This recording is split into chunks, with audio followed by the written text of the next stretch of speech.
Dalawang mundo po ang matutunghayan natin sa buong maghapong ito.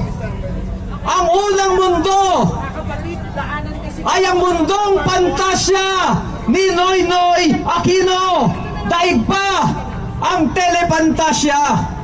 Sa kabilang banda, ang tunay na mundo ng ordinaryong mamamayang Pilipino. Yan po ang mundong ipapakita natin dito sa lansangan sa hapong ito. Sa tunay na mundo, ang boss ni Noynoy Aquino ay kanyang ginagago. Ang mga boss ay pinipigilang pumasok sa sarili nating bahay. Ganyan ang nangyari ngayong hapong ito. Kanino ba ang Kongreso? Sa mga boss niya.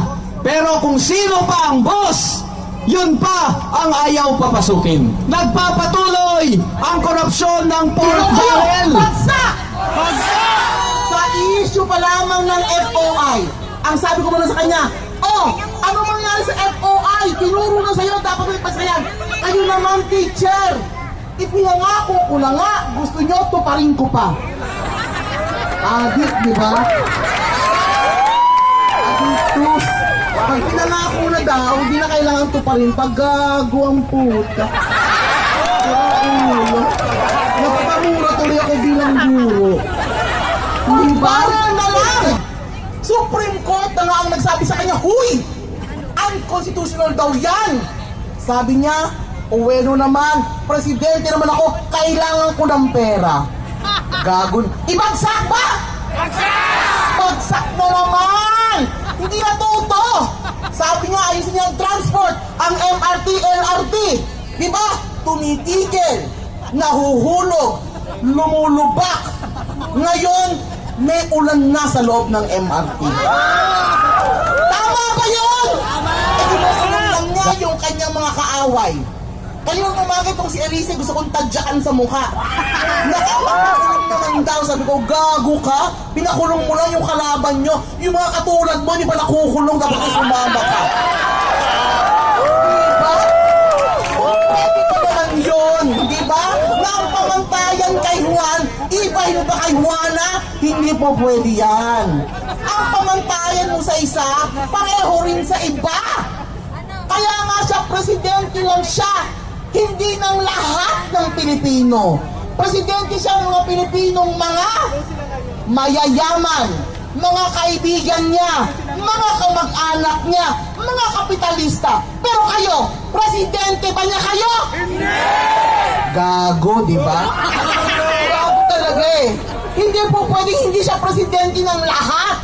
Pag ikaw naupo ka, pag-upo mo, yung kaaway mo, yung pumupura sa'yo, presidente ka na rin noon. Dapat natuto ka ng makinig. Hindi po pwede yan. Ang daming nang namatay sa Kentex.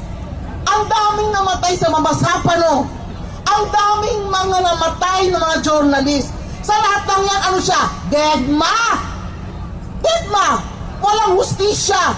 Pero ngayon nandun siya nagpapapogi. Waka ng ina. Sexy siya. Nagpapapogi siya. Hindi po pwede yan. Hindi may tatago ng kanilang mga kagaraan, ang kanilang mga kasinungalingan. So I know you're worthless. Presidente worthless. Samasay worthless. Kaya you're worthless. Okay! Sa 5 taon mo sa pwesto, baka sa hulang pagbabago. Baluktot at pakipako ang tuwid na daan mo dahil ikaw ay Bakit? Bakit? Bakit? Bakit? Bakit? sa among USA! Bakit? Bakit? Bakit? Bakit? Bakit? Sige! Mga lansangan, yung bayanigang di motor. Gusto na sigaw ng bayan, simula ng magtatapos. Masewang kapitising, sa matibay ng kalaban. Tutupugin sa apoy ng paninigil, lulunurin ng dagat. Nalulong sa kalimutan ng lahat. Korupsyon, kahirapan, isang pamahalaan na sunod-sunod. sa dikta ng dayuhan. Dapat ba ang solusyon extension ng daang matwid? Papayag ba tayo na ang asindero ay papalitan ng bagong asindero sa 2016? Papayag ba tayo na ang isang kurakot at papet papalitan ng bagong kurakot at papet sa 2016? Kung hindi, mga kasama, ano ang ating solusyon? Ano ang ating alternatibo? Ngayon po, alam na natin ang lahat kung bakit tayo hinarangan.